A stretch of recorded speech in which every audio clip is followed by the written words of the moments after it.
Good morning students. चलिए इस video में हम लोग सीखते हैं प्रीपोजिशन के यूजेस। प्रीपोजिशन का काइंड, डेफिनेशन वो सब तो हमने पहले ही डिस्कस कर चुका। वो वीडियो प्लीज आप देख लीजिएगा, उसके बाद इसमें आइएगा, बेहतर आपको समझ में आएगा। प्रीपोजिशन 2, ये प्रीपोजिशन में मेरा दूसरा वीडियो है। मैंने यहाँ पे लिखा ग्रुप्ड इसलिए क्योंकि इस अगले दो पार्ट में मैं 60 प्रीपोजिशंस को डिस्कस करूंगा। इस वीडियो में मैं 30 प्रीपोजिशंस को डिस्कस करूंगा और सबको ग्रुप करके एक जैसे प्रीपोजिशंस को एक साथ में ग्रुप करके आपको कॉम्पिटिटिव स्टडी बताऊंगा, तो शायद आप सब के लिए वो समझना ज्यादा आसान हो जाएगा। तो चलिए ज्यादा समय न लेते हुए तुरंत शुरू करते हैं। इन, एट और ऑन, ये तीन मैंने लिख दिया यहाँ पे। अभी इन हम लोग कहाँ यूज करते हैं? सबसे पहले इन आता है किसी पोजीशन में। पोजीशन का मतलब हो गया कि I am in the room, he is in the garden, ठीक है। और दूसरा हो गया इन क्या है? लार्जर प्लेसेस के लिए होता है। लार्जर प्लेसेस, जैसे मान लीजिए in America, in America. At कहाँ होता है? स्मॉलर प्लेसेस में होता है। तो स्मॉलर प्लेसेस, जैसे जैसे स्मॉलर प्लेसेस में मतलब at the market side, at the platform, at this location. छोटे छोटे जगहों के लिए हम लोग एट बोलते हैं, एट दिस पॉइंट, ठीक है ना। बड़े जगहों के लिए इन बोलते हैं। लेकिन एक याद रखिएगा, जैसे हम लोग किसी छोटे शहर के लिए छोटे जगह के लिए बोलते हैं ना, एट हम लोग छोटे जगहों के लिए बोलते हैं कि एट मिर्जापुर, एट अम्बाला। और बड़े शहरों के लिए, बड़े जगहों के लिए हम लोग बोलते हैं in Punjab, in India, in America, ठीक है। लेकिन कई बार एक एक्सेप्शन है, विलेज। विलेज तो स्मॉल होता है, लेकिन हम लोग वहां इन इस्तेमाल करते हैं, इन द विलेज। अब आ जाइए, नेक्स्ट होता है टाइम के लिए। बिगर रेफरेंस ऑफ टाइम होगा, बिगर रेफरेंस ऑफ टाइम होगा, तब हम लोग इन यूज करेंगे। जैसे मान लीजिए मैंने बोला इन 1931, in this month, in this year. लेकिन स्मॉलर टाइम अगर होगा तो हम लोग पॉइंट ऑफ टाइम जैसे हुआ, तब हम लोग क्या है, एट यूज करेंगे। जैसे एट 10:30, ठीक है, at the right moment, smaller places के लिए। ये क्या है, जैसे मान लीजिए क्लॉक टाइम वगैरह के लिए हम लोग यूज करेंगे।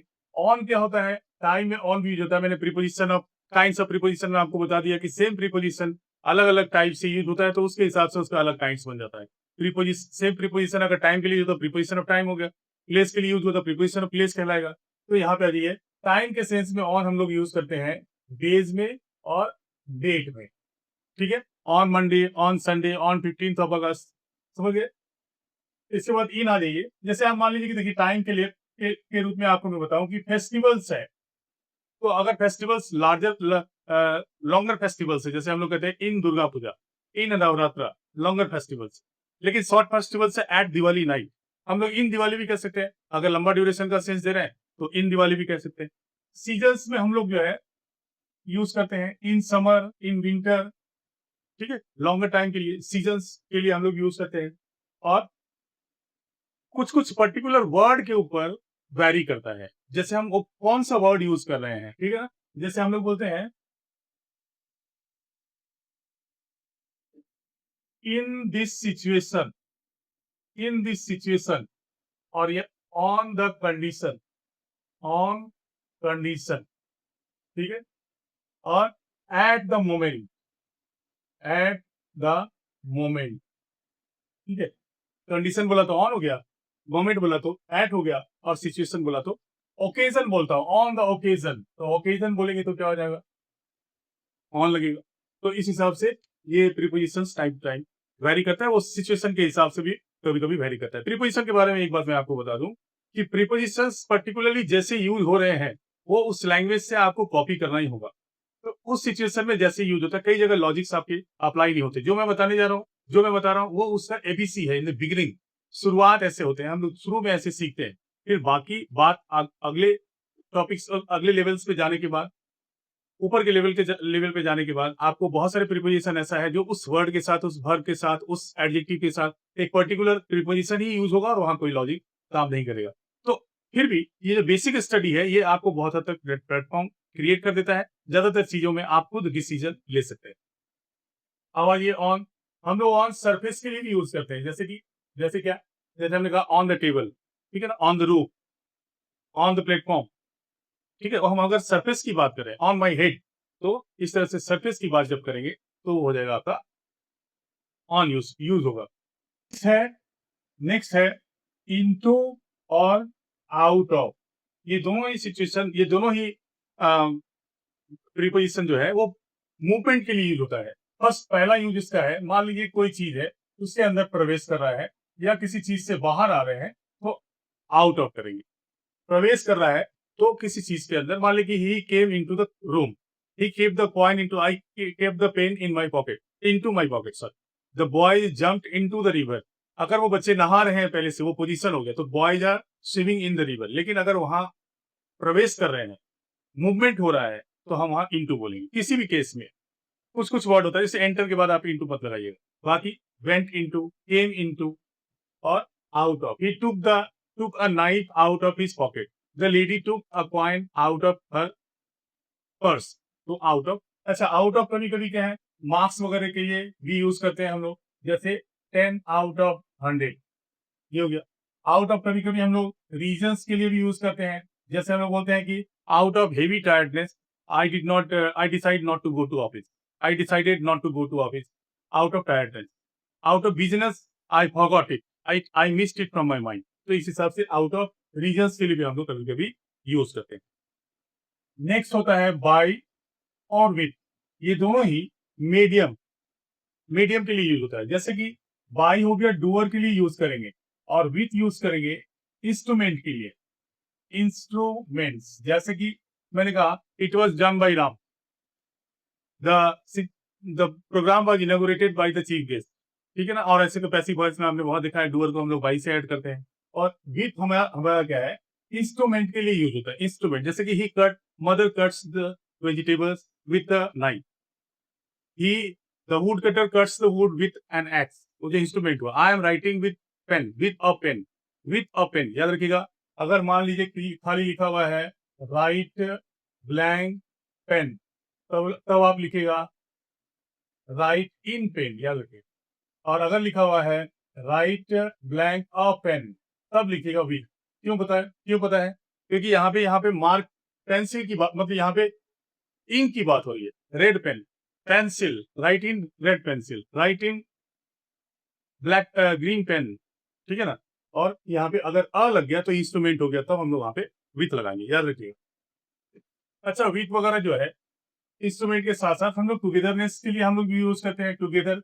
जैसे कि he is going to market with his father, he is going to America with his family. ठीक है। कभी कभी हम लोग इमोशंस के लिए भी यूज करते हैं, जैसे कि the shopkeeper welcome the lady with a smile, he wrote a letter with love. तो ये सब क्या इमोशंस के लिए भी हम लोग विथ का इस्तेमाल करते हैं। विथ जैसा ही एक वर्ड होता है विदिन। विदिन का मतलब हो गया limitation, limitation of time and place.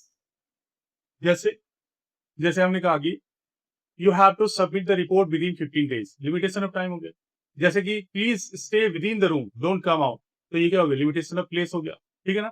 With in this space, we have to manage everything within this small space. Within मतलब अंदर, स्पेस प्लेस के लिए आ रहा है। और जैसे कि within a week we will return from America, ये क्या होगा, प्लेस सॉरी टाइम के लिए आ गया, टाइम लिमिटेशन ऑफ टाइम के लिए आ गया। अंडरस्टैंड। बिफोर और आफ्टर।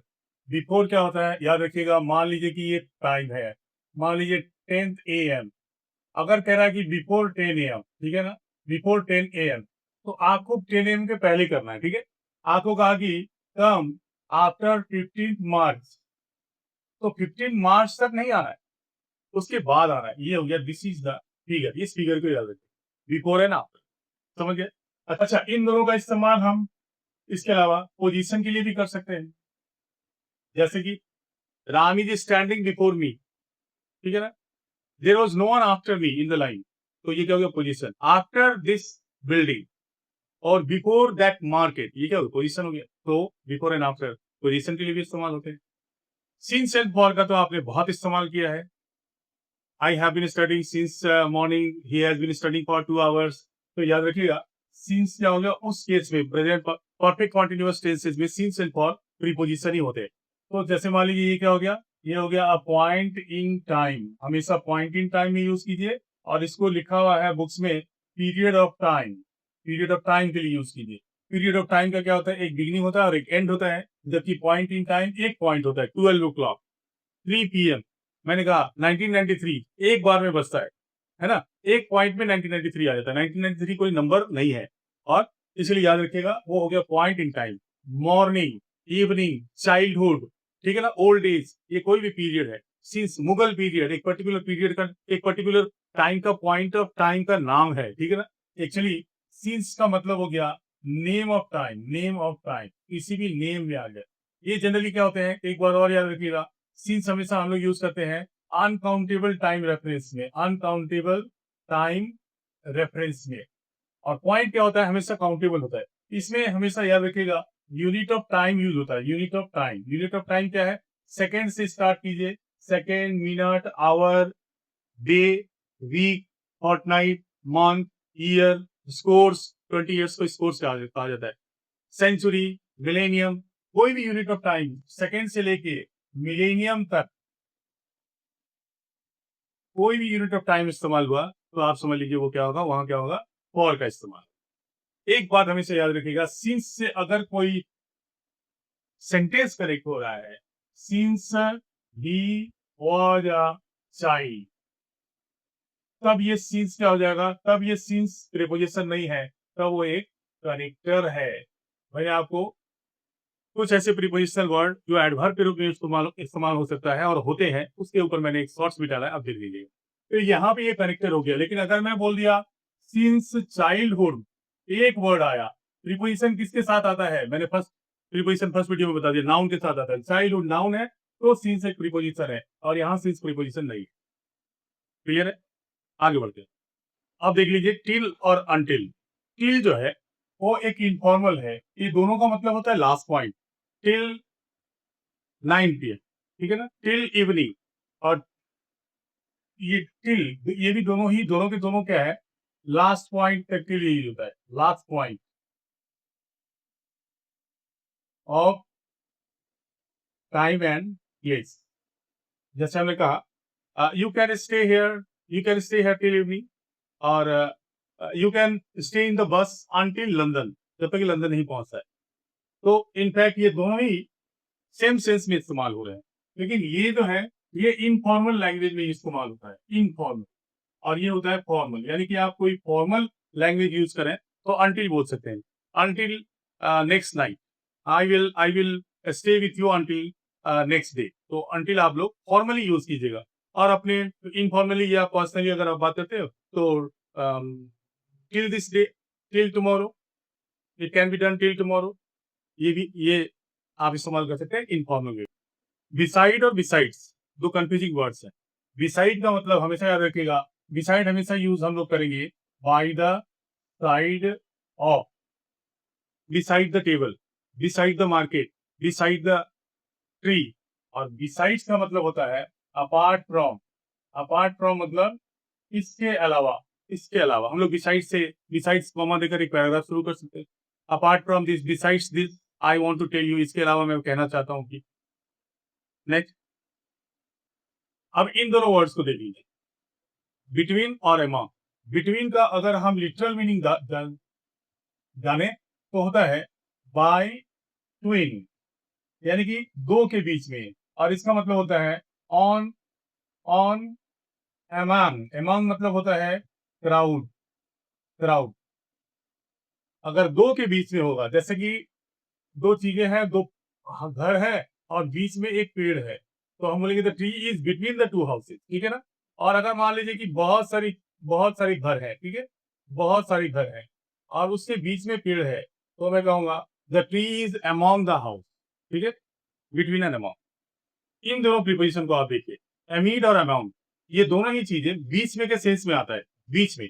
यहाँ पे मिडिल है, मिडिल, ये दोनों बीच के सेंस में आता है। लेकिन ये क्या है, ये हमेशा यूज किया जाता है अनकाउंटेबल नाउन्स के लिए, अनकाउंटेबल नाउन्स के लिए हम लोग यूज करते हैं, और इसको हम लोग काउंटेबल नाउन्स के लिए यूज करते हैं। जैसे हमने कहा amid the, amid the cloud, amid the water, the coin is visible amid the water. और यहाँ पे क्या मैंने बताया पिछले एग्जांपल में अमाउंट के लिए हमने बता दिया था कि द टाइगर इज हिडन, मान लीजिए ग्रास है और ये ग्रास है और बीच में एक टाइगर यहाँ छुपा हुआ है, यहाँ पे एक टाइगर छुपा हुआ है, तो क्या बोलेंगे the tiger is among the grass. ठीक है, इन चारों प्रीपोजिशन को देखिए, अंडर, ओवर, बिलो और अबव। अंडर क्या है, मान लीजिए कोई चीज है, ये फैन है, ठीक है, और इसके ठीक स्ट्रेट इसके नीचे ही है कोई चीज, तो ये कहलाएगा अंडर। ठीक है, और ठीक इसके अपोजिट मान लीजिए कि ये ऑब्जेक्ट है और कोई चीज ठीक इसके स्ट्रेट ऊपर है, यहाँ पर है, मान लीजिए यहाँ पे, तो इसको बोलेंगे ओवर। ठीक है, जैसे मान लीजिए अब द बोट इज, यहाँ से एक ब्रिज है, एक ब्रिज क्रॉस कर रहा है और यहाँ से नदी आ, ब्रिज इज ओवर, ये हो गया over, the bridge is over the stream, और रिवर इज अंडर द, ये हो गया अंडर, ये हो गया ओवर, ये हो गया अंडर, ठीक स्ट्रेट नीचे। ठीक है, मान लीजिए हाइट है, आपके ऊपर है लेकिन वो किसी दूसरे पोजीशन में है, कोई चीज यहाँ है और एक ऑब्जेक्ट यहाँ है। ठीक है, तो ये हो गया बिलो, राइट, और ये हो गया अबव। जैसे मान लीजिए वी आर अंडर द, एक ऑब्जेक्ट यहाँ है, मान लीजिए एक ऑब्जेक्ट यहाँ है और कोई चीज यहाँ है, तो ये क्या हो गया, ये अबव हो गया, और ये हो गया क्या, ये हो गया बिलो। ठीक है, अब देखिए एक पिक्चर के माध्यम से समझाता हूँ। जैसे मान लीजिए कि एक पहाड़ है, एक लेक है, लेक के ऊपर इधर घास सब उगे हुए हैं और यहाँ पे एक कॉटेज है। ठीक है, कॉटेज के पास एक पेड़ है। ठीक है, अब ये जो कॉटेज हुआ ना, the cottage is below, below the mountain. Picture में माउंटेन यहाँ दिख रहा है लेकिन उसके कॉटेज के ऊपर दिख रहा है, तो हम बोलेंगे the cottage is below the mountain या mountain is above the cottage. ठीक है, लेकिन ये जो कॉटेज है ये ठीक इसके पेड़ के नीचे है, तब इसके नीचे है तो इसको बोलेंगे अंडर द ट्री, और ट्री को क्या बोलेंगे, over, the tree is spreading over the cottage. आपका हेड है ऊपर छाता है तो क्या बोलेंगे, the head is under the umbrella and the umbrella is over my head. Fan के नीचे बैठे हो, ठीक उसके नीचे बैठे हुए तो मैं कहूंगा I am sitting under the fan, लेकिन आसमान है, उसी आसमान के नीचे सभी लोग हैं, we are below the same sky, the sky is above. ठीक है ना, और रूफ ज्यादा दूर नहीं है तो हम लोग बोलेंगे अंडर द सेम रूफ। बात समझ में आ गई, जब बहुत दूर नहीं होता, क्लोज होता है तो हम लोग अंडर बोलते हैं, नीचे वाली चीजों को, ऊपर वाली चीजों को ओवर होता है, और जब डिस्टेंस ज्यादा होगा तो अबव या बिलो। समझ गया, अप एंड डाउन केवल मूवमेंट के लिए इस्तेमाल होता है। किसी भी चीज में हम लोग अगर कोई चीज, कई बार तो मीनिंग चेंज हो जाते हैं केवल अप एंड डाउन से। मान लीजिए हमने कहा क्लाइंब अप बोला तो इसका मतलब हो गया चढ़ना, और क्लाइंब डाउन बोल दिया तो इसका मतलब हो गया उतरना। ये हमेशा डायरेक्शंस के लिए इस्तेमाल होती है, राइट, ये हमेशा मूवमेंट के लिए इस्तेमाल होते हैं, मूवमेंट। अभी मान लीजिए कोई ऐसा वर्ड भी है ऊपर जाने वाला, तो अगर मैं बोलता हूँ राइज तो मैं उसके साथ आप लगा सकता हूँ, अगर मैं बोलता हूँ फॉल तो उसके साथ हम डाउन लगा सकते हैं। हमेशा मूवमेंट के लिए अप एंड डाउन आते हैं। अब इन तीनों प्रीपोजिशन को देखिए, from, to and toward. From क्या हो गया, स्टार्टिंग पॉइंट है, स्टार्टिंग पॉइंट के लिए आता है, इसके लिए ऑफ टाइम एंड प्लेस दोनों के लिए। और ये क्या हो गया, टू क्या हो गया, ending point, end point of time and place. ठीक है, जैसे कि from morning to evening, morning हो गया स्टार्टिंग पॉइंट, इवनिंग हो गया end point. From 10th of May to the 20th of May, starting point end point. From my house to market, starting point end point, place and time. और ये toward क्या होता है, toward generally का sense होता है in the direction, in the direction of, उस direction में गया। My father has gone to, अगर मार्केट बोल रहा हूं तो इसका सेंस ये आएगा, my father has gone to market. ठीक है, और my father has gone to market अगर बोल रहा हूं तो इसका सेंस ये आएगा कि मार्केट के टुवर्ड्स में गए हैं, लेकिन मार्केट ही गए जरूरी नहीं है। और याद रखिएगा कहीं टुवर्ड और कहीं टुवर्ड्स, ज्यादातर लोग टुवर्ड्स यूज करते हैं, बल्कि टुवर्ड भी यूज हो सकता है। अब इन दोनों वर्ड्स को देखिए, अक्रॉस और अलोंग। अक्रॉस का मतलब होता है एट या ऑन क्रॉस। ठीक है, जैसे मान लीजिए कोई सड़क है, कोई नदी है, उससे उस तरफ जा रहे हैं, तो हम लोग उसको अक्रॉस बोलेंगे। कई बार जो है ना पूरे के पूरे अगर एरिया में कोई चीज फैला हुआ है अक्रॉस द कंट्री, पूरा पूरा को कवर कर रहा है, अक्रॉस द एरिया, पूरे एरिया को कवर कर रहा है, ठीक है ना। You can see ladies rickshaw puller और toto drivers across the roads of Delhi. तो ये क्या हो गया, पूरा का पूरा। और एक होता है cross, there is a temple across the river, there is we went across the road, can you swim across the river. क्या हो गया, मूवमेंट के लिए या पोजीशन के लिए, दोनों के लिए यूज होता है। और अलोंग मतलब होता है ऑन द लॉन्ग साइड, इसका मतलब हो गया on the long side. Long side तो ये है, ये रोड है और ये रिवर है, तो रिवर और ये रोड, रोड क्या है ना, the road is running along the river या river is running along the road. यहाँ रोड है और यहाँ भी पेड़ों की कतारें हैं, यहाँ भी पेड़ों की कतारें हैं। There are rows of trees along the road, ठीक है ना। Put your right hand along the red, along the left, put your right hand along the left, इससे अलोंग द, ठीक है ना। तो इस तरह से ये बाकी प्रीपोजिशन यहाँ पूरा होता है। मिलते हैं अगले वीडियो में नेक्स्ट 30 प्रीपोजिशन के। Thank you very much.